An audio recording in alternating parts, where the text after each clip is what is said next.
नमस्कार। और हमारे साथ जुड़ रहे हैं आज यूपी के मुख्यमंत्री योगी आदित्यनाथ। योगी जी, आजकल सारे सवाल जो शुरू होते हैं वो इसी बात से शुरू होते हैं कि आएगा कौन, और उसके बाद लोग प्रश्न चिन्ह लगा देते हैं। तो आप क्या समझते हैं, कौन आएगा उत्तर प्रदेश में? देखो, आएगी तो बीजेपी ही और आएंगे तो योगी जी ही। ये उत्तर प्रदेश का हर माता बहन कह रही है, हर नौजवान कह रहा है, हर अन्नदाता किसान कह रहा है। इस सब के बाद अब गुंजाइश कि अब तो ईवीएम से मतगणना होनी बाकी है। पर भारतीय जनता पार्टी प्रचंड बहुमत की सरकार बनाएगी। पर योगी जी, जो कहते हैं क्रिकेट की भाषा में कि स्लॉग ओवर है, एक आखिरी ओवर बाकी है जो कल का चुनाव होना है, और वो पूर्वांचल के काशी बनारस इलाके में कल चुनाव होना है। तो ये आखिरी का स्लॉग ओवर जो है, इसमें पूर्वांचल में लोग प्रश्न चिन्ह लगाते हैं कि आपके साथी छोड़कर चले गए, इसलिए बीजेपी दिक्कत में है पूर्वांचल में। तो कल आखिरी चरण में छक्का लगेगा या क्लीन बोल्ड? 349 सीटों पर इलेक्शन हो चुके हैं और भारतीय जनता पार्टी का जो स्कोर चल रहा है वह 80% सीटों की तरफ रुझान भारतीय जनता पार्टी के पक्ष में है। 54 सीटों पर कल चुनाव होना है। ये जितने भी ऐसे लोग थे जो अवसरवादी थे, ये मान करके चलें कि इनमें से सभी लोग हारेंगे। भारतीय जनता पार्टी प्रचंड बहुमत के साथ फिर एक बार 300 पार के लक्ष्य को प्राप्त करेगी, इसमें कोई संदेह नहीं होना चाहिए। और जनता जनार्दन भी यही चाहती है कि जो सुरक्षा का बेहतर माहौल मिला है, जो डेवलपमेंट के कार्य हुए हैं, गरीब कल्याणकारी योजनाओं का लाभ प्रत्येक तबके को बिना भेदभाव के मिला है, इस सरकार निरंतर आगे कार्य करने का अवसर मिलना चाहिए और इसको समर्थन मिलना चाहिए। तो योगी जी, ये आपने 80% सीटों को कहा कि बीजेपी की तरफ है, ये 80-20 का खेल से आपने शुरू किया था और 80-20 पर आप आज खेल समाप्त कर रहे हैं। ये 80-20 का राज क्या है?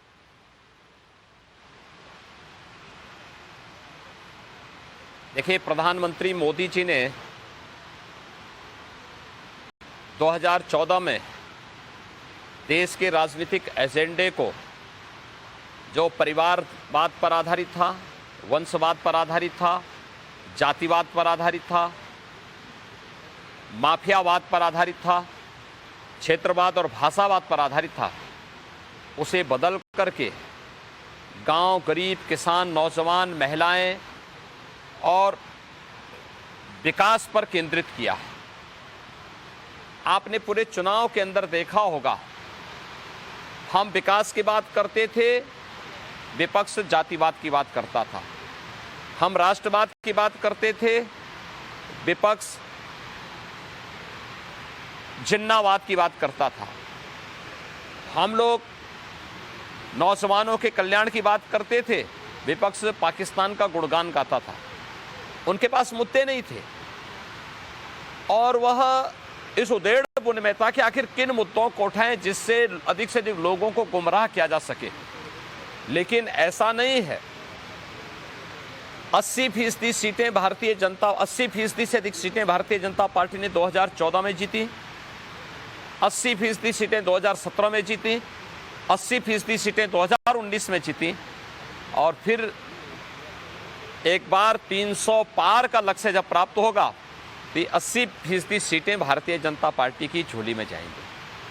तो ये है आपके 80-20 का खेल। लोग तो इसका क्या क्या मतलब निकाल रहे थे, आप पर कम्युनल एजेंडे का वार कर रहे थे, आप 80% सीटों की बात कर रहे थे। क्या लोग आपको जानबूझकर मिसअंडरस्टैंड करते हैं?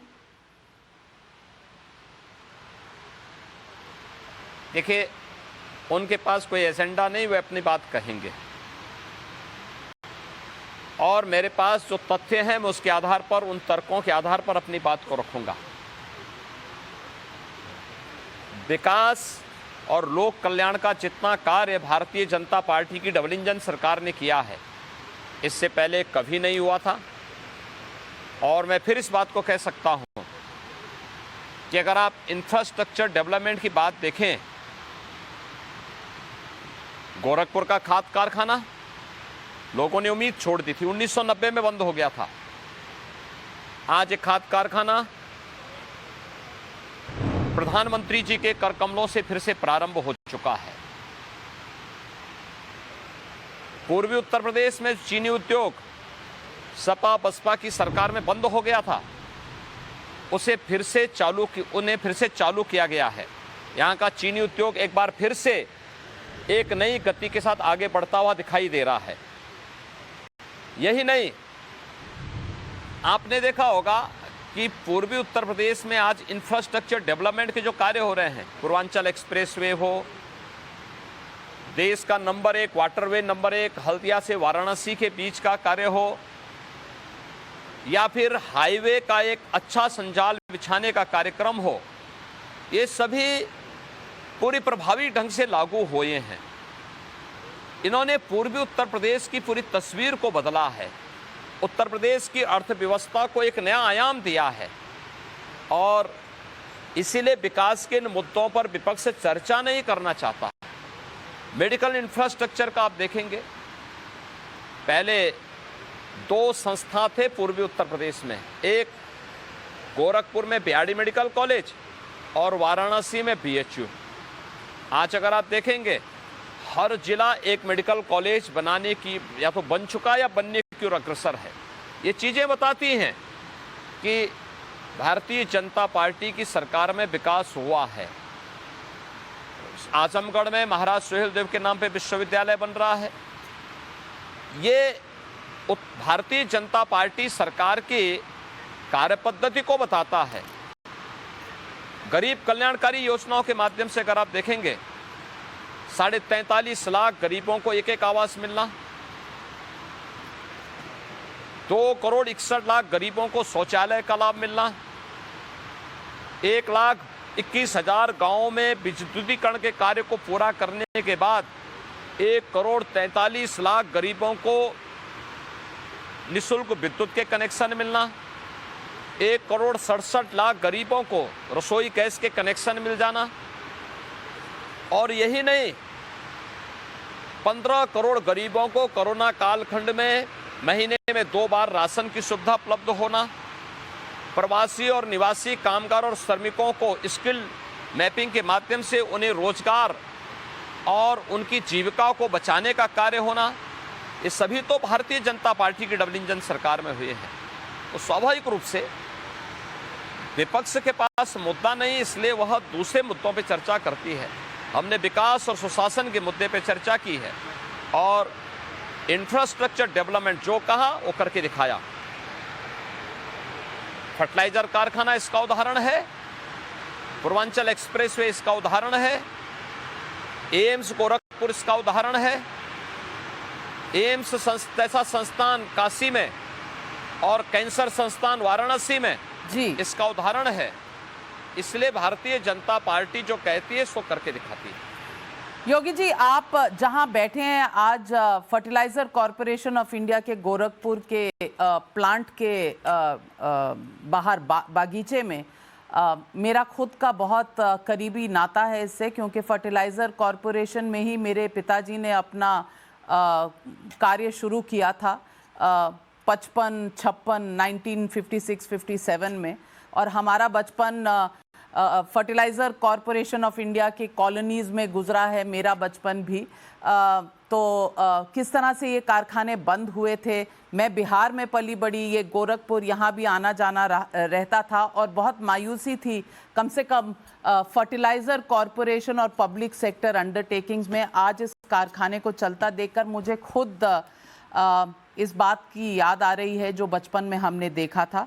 तो ये तो बड़ी पहल हुई बीजेपी की सरकार की तरफ से कि ये कारखाने दोबारा चल गए हैं। लेकिन मैं आपसे पूछना चाहती हूँ, गरीब कल्याण योजना जिसमें राशन लोगों को दिया जाता था, लोग अटकलें लगा रहे हैं कि ये सिर्फ चुनाव तक था, शायद चुनाव के बाद शायद ये जो गरीब कल्याण योजना है, चुनाव के बाद शायद इसमें राशन मिलना बंद हो जाएगा। तो क्या आप समझते हैं ये गरीब कल्याण योजना के तहत राशन जो मिल रहा है लोगों को, ये मिलता रहेगा या सिर्फ चुनाव तक का साथ था? देखिए, चुनाव के पहले हर पार्टी अपना घोषणा पत्र जारी करती है और भारतीय जनता पार्टी ने अपना लोक कल्याण संकल्प पत्र जारी किया है।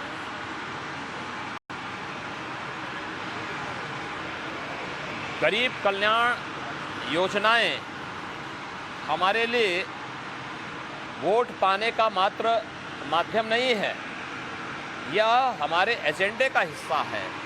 हर गरीब को राशन देना, हर गरीब के चेहरे पर खुशहाली लाना, हर नागरिक को स्वावलंबन की ओर अग्रसर करना।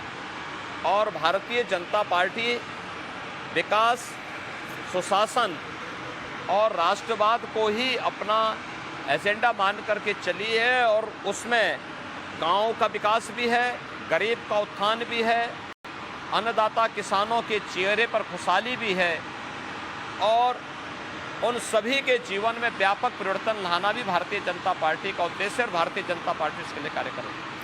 योगी जी, अखिलेश यादव कहते हैं गोरखपुर आप पहुंच चुके हैं, ये आपका आखिरी पड़ाव है और अब आप गोरखपुर में ही रहेंगे, लखनऊ की तरफ का टिकट अब आपका नहीं कटेगा। यानी कि वो बहुत आश्वस्त हैं कि जीत समाजवादी पार्टी की होने वाली है और कुछ लोगों का कहना है वहां लिस्टें भी बन रही हैं कि स्वेरिंग इन सेरेमनी में कौन कौन से मेहमान आएंगे। मैं खुद उनसे कल बनारस में मिली थी तो बहुत ऊर्जा थी और बहुत कॉन्फिडेंट थे कि जीतने वाले हैं। क्या आप समझते हैं अखिलेश यादव जी की जीत की जो उम्मीद है? देखिए, इसीलिए उन्होंने बोलिए, विदेश भागने का टिकट अपना बुक करा लिया है। समाजवादी पार्टी के बहुत सारे नेता और विपक्ष के बहुत सारे नेता अभी से विदेश भागने के लिए अपनी बुकिंग करा रहे हैं। हम लोग तो यूपी में हैं, गोरखपुर भी यूपी का पार्ट है। मैं लखनऊ में भी हूँ, गोरखपुर में भी हूँ, वाराणसी में भी हूँ, हर जगह पर मैं मौजूद हूँ। योगी जी, डिम्पल यादव जी ने कहा कि आप ये जो वस्त्र पहनते हैं, केसरिया गेरुआ कह लीजिए, ये जो वस्त्र है, ये वस्त्र दिखाता है कि कहीं ना कहीं ये जंग लगने का प्रतीक है। उनको आप क्या जवाब दें? देखिए, संगत का असर होता है।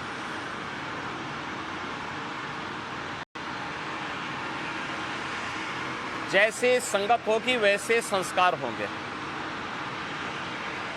दूसरा, राम भक्तों पर गोली चलाने वालों से आप क्या उम्मीद करते हैं? क्या वे लोग संतों का सम्मान करेंगे? कभी नहीं, ये उम्मीद ही नहीं करनी चाहिए।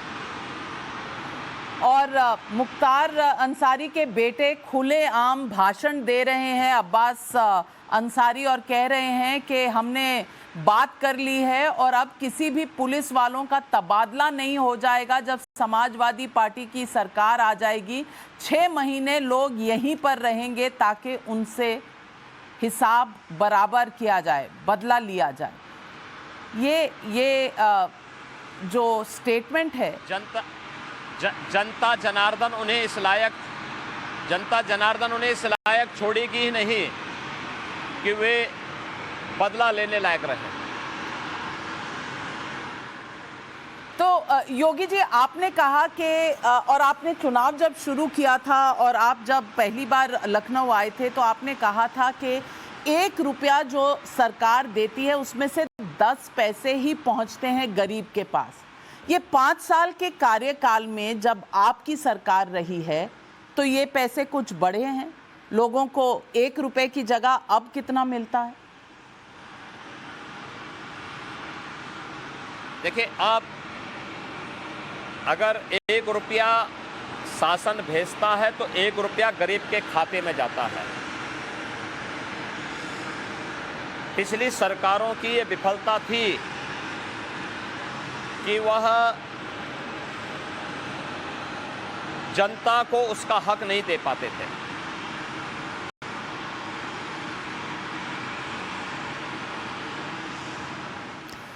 योगी जी, एक सवाल जो बहुत बार उठकर आता है सामने, वो ये आता है कि इस वक्त चुनाव जो है वो समाजवादी पार्टी और बीजेपी के बीच में है। अगर ये सिर्फ 2 तरफा चुनाव हुआ तो क्या आप समझते हैं कि ये चुनाव मुश्किल होगा?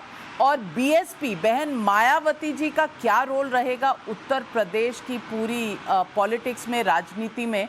क्या बीएसपी का अस्तित्व आप कैसे देखते हैं? देखिए, मैंने कहा ना, चुनाव 80 बनाम 20 का है। 80% सीटें भारतीय जनता पार्टी पाएगी, 20% में बंटवारा होगा। 2019 में आप देखेंगे, 2019 में 80% सीटें भारतीय जनता पार्टी जीती थी, यानी 64 सीट भारतीय जनता पार्टी ने जीती थी। 10 सीट बहुजन समाज पार्टी ने, 5 सीट समाजवादी पार्टी ने और 1 सीट कांग्रेस ने पाई थी। और चुनाव कमोबेश उधर ही जा रहा है। तो आपकी अगर मैं बात मान लेती हूं कि आप 300 पार होने वाले हैं, तो सबसे बड़ा मुद्दा आपकी जीत का क्या रहा? क्या आपकी करिश्माई नेतृत्व या आपका कानून व्यवस्था या गरीब कल्याण योजना, कौन सा कारण रहा? प्रधानमंत्री मोदी जी के नेतृत्व में डबल इंजन सरकार ने सुरक्षा और गरीब कल्याणकारी योजनाओं को जिस प्रभावी ढंग से लागू किया है, उसका लाभ इस चुनाव में भारतीय जनता पार्टी को प्राप्त होगा। और अगर बस 2 मिनट के लिए मान लें कि बीजेपी का बहुमत नहीं आता, अगर आप इसको 2 मिनट के लिए मान लें, तो मुद्दा क्या रहा? ये क्या आप डालेंगे? बेरोजगारी या जाति वाली राजनीति, या आप समझते हैं एंटी इनकम्बेंसी? ये मानने का प्रश्न ही नहीं होता है। इसको मानने प्रश्न नहीं होता। मैंने कहा ना, 80% सीटें जब भारतीय जनता पार्टी जीत रही है तो फिर 2 मिनट के लिए क्या, मैं एक क्षण के लिए भी मानने को तैयार नहीं। चलिए, आप एक क्षण भी नहीं मान रहे तो ये बताइए कि जब आप लौट कर आएंगे, क्योंकि आप इतने कॉन्फिडेंट हैं कि आप लौट कर आ रहे हैं, तो आपका पहला क्या बड़ा डिसीजन होगा? क्या पहली चीज करेंगे जब सरकार में आएंगे? पहले 100 दिन का क्या एजेंडा? हमने अपना लोक कल्याण पत्र जारी कर दिया है और लोक कल्याण पत्र के अनुसार एक एक मुद्दे को प्रभावी क्रियान्वयन करेंगे। लेकिन योगी जी, लोग कहते हैं कि उत्तर प्रदेश में पिछले 35-40 सालों से कोई भी मुख्यमंत्री दोबारा लौट कर आया नहीं है, तो क्या इतिहास बदलने का पूरा ठाना है आपने? या तो हम आ रहे हैं, उसी मिथक को तोड़ने के लिए आ रहे हैं। आपने कई ऐसे जो कहते हैं ना कि कई ऐसी मिसालें रखी हैं। पहले कोई मुख्यमंत्री नोएडा नहीं आया करता था क्योंकि माना जाता था कि अनलकी है, जो नोएडा आता है वो कभी चुनाव नहीं जीतता। आपने ये सारी जो भ्रम है, सारे मिथक तोड़ दिए हैं आपने। आपको लगता है ये तोड़ पाएंगे? बड़ा चैलेंज है। उसी मिथक को तोड़ने के लिए हम लोग आ रहे हैं और चुनाव में इसी मिथक को तोड़ने के लिए। मैं ये भी पूछना चाहती हूं कि अखिलेश यादव अगर आपके सामने एकदम आ जाते हैं एकाएक, तो आप उनसे क्या कहेंगे? जैसे आपसे बात कर रहा हूं ऐसे उनसे बात करूंगा। कभी हुई चुनाव के दौरान आपका आमना सामना हुआ?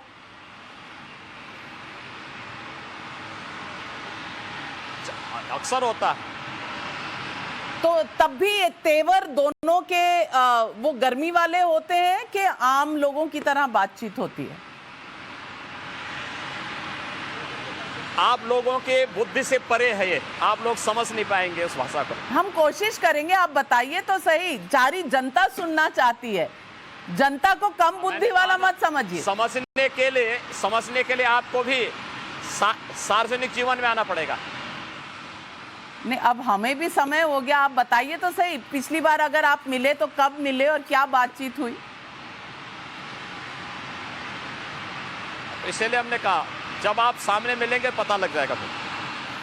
तो योगी जी, बहुत से लोग, और ऐसा कहा जाता है बीजेपी में भी एक नर्वसनेस है कि अगर ये दो तरफा चुनाव हुआ और अगर सिर्फ अखिलेश बनाम योगी हुआ तो कास्ट कॉम्बिनेशन ऐसे हैं उत्तर प्रदेश के कि बीजेपी को थोड़ा सा खामियाजा हो सकता है। मगर का कोई गुंजाइश ही नहीं बची है। तो योगी जी, का कोई गुंजाइश नहीं बची है। एक तरफा चुनाव है, भारतीय जनता पार्टी प्रचंड बहुमत के साथ सरकार बनाएगी। तो योगी जी, ये आप जैसे कह रहे हैं इतने कॉन्फिडेंस से, तो कल तो विपक्ष कहेगा कि आपने ईवीएम में कुछ ना कुछ गड़बड़ी कर दी है, आपको पहले से ही पता है। वही कॉन्फिडेंस है जो 14 में था, जो 17 में था, जो 19 में था। योगी जी, आप जानते हैं कि आप अगर दूसरी बार मुख्यमंत्री बनते हैं उत्तर प्रदेश के, तो ना सिर्फ विपक्ष के बीच पर अपनी पार्टी में भी आपके सामने प्रतिस्पर्धा होगी। आप इस बात को मानते हैं? देखिए, भारतीय जनता पार्टी एक लोकतांत्रिक पार्टी है। यहाँ मुख्यमंत्री बनने न बनने का प्रश्न नहीं है। प्रश्न ये भारतीय जनता पार्टी जीतनी है और यहाँ कोई विवाद नहीं है। योगी जी, गर्मी का मौसम आने वाला है और इस चुनाव में बहुत गर्मी की बातें हुई, किसकी गर्मी निकलेगी, किसकी गर्मी कम करी जाएगी। ये सिर्फ चुनाव के दौरान की बातें होती हैं या मन में मलाल रहता है बाद में भी? देखिए, न कोई मलाल है और न आगे किसी प्रकार की कोई बात है। हमने जो कहा है, प्रदेश में सुरक्षा का बेहतर माहौल देने के लिए वह देंगे। अपराध और अपराधियों के प्रति जीरो टॉलरेंस की नीति के काम करना है तो करेंगे। बुलडोजर बाबा आपको कहा जाता है और बुलडोजर के ऊपर साइकिल लगाकर वाराणसी में जब अखिलेश जी का परसों रोड शो हुआ था तो बुलडोजर के ऊपर लोगों ने साइकिल लगा दिया था। क्या मैसेज दे रहे थे आपको? देखिए, बुलडोजर प्रदेश के इंफ्रास्ट्रक्चर का भी प्रतीक है और माफिया के मन में भय का प्रतीक भी है। और ये बुलडोजर 10 मार्च के बाद फिर अपना काम शुरू करेगा। तो साइकिल आम आदमी का प्रतीक है, साइकिल से आपको इतनी परेशानी क्यों है? हो सकता है आप उनके प्रवक्ता के रूप में बोल रहे हो, लेकिन मुझे बहुत साफ कहना है, भारतीय जनता पार्टी प्रचंड बहुमत के साथ सरकार के रूप में बना रही है और बनाएगी। योगी जी, 54 सीटों पर चुनाव कल। साइकिल की कोई तुलना नहीं हो सकती। नहीं, साइकिल तो मैंने सिर्फ साइकिल कहा, साइकिल सिर्फ समाजवादी पार्टी थोड़ी होती है, साइकिल तो साइकिल होता है। बोला आपको बार बार उसकी याद आ रही, इसलिए मैं बार बार कह रहा हूँ। मैं देखकर आई कि भीड़ उमड़ रही है और लोग कह भी रहे हैं कि भीड़ उमड़ रही है, तो क्या ये जो अखिलेश यादव के सारे रोड शोज में, रैलियों में भीड़ उमड़ रही है, अच्छी बात है? तो ये कोई संदेश नहीं है कि ये अच्छी बात है? नहीं, तो अच्छी बात है। ये संदेश नहीं है कि शायद लोगों का रुख उस तरफ हो रहा हो? देखिए, लोगों का रुख क्या है, ये तो ईवीएम में कैद हो चुका है। जो कुछ बचेगा वो कल 7वें चरण में फाइनल हो जाएगा, और मैंने जो कहा परिणाम उसी रूप में सामने आ रहे हैं। 7 फेजों में चुनाव हुआ, आपको लगता है 7 फेज जब चुनाव के होते हैं तो कहीं ना कहीं थोड़ी सी थकावट आ जाती है? 6 फेज हो चुके हैं, कल 7वां फेज है, कहीं लोगों में थोड़ी थकावट आती है, नेताओं में थोड़ी थकावट आती है, आप ऐसा समझते हैं? नहीं, देखिए, हम लोग केवल चुनाव के दौरान ही मेहनत नहीं करते हैं। 5 साल मेहनत करते हैं। 18 से 20 घंटे का कार्य पहले भी करते थे, आज भी कर रहे हैं और आगे भी करेंगे। योगी जी, सबसे सक्सेसफुल फेज बीजेपी के लिए, आपके लिए कौन सा रहा, अब से लेकर 6ठे फेज तक? सभी 7 फेज भारतीय जनता पार्टी के सक्सेसफुल हैं और आगे भी सक्सेसफुल हैं। तो योगी जी, आपके जितने सपोर्टर हैं वो नारा देते हैं कि आएंगे तो योगी ही, और सितंबर में हमने जब आपके साथ किया था कॉन्क्लेव में बातचीत, तो आपने कहा था मैं आऊंगा ना। आज भी उतने ही कॉन्फिडेंस से कह सकते हैं आप कि 10 मार्च को योगी जी आएंगे ही ना? जो मैंने सितंबर में कहा था, चुनाव के दौरान भी वही कहा है और आज भी फिर वही कह रहे हैं। योगी जी, हमारे साथ जुड़ने के लिए आपका बहुत बहुत धन्यवाद, आपको बहुत शुभकामनाएं, और उम्मीद करते हैं कि ये लोकतंत्र का जो पूरा फेस्टिवल रहा, ये जो त्योहार रहा, ये सबके लिए ऐसे रिजल्ट लाएगा जो देश की जनता के लिए अच्छे रहेंगे। हमारे साथ जुड़ने के लिए नमस्कार। Thank you very much for watching us and this special broadcast with Yogi Adityanath.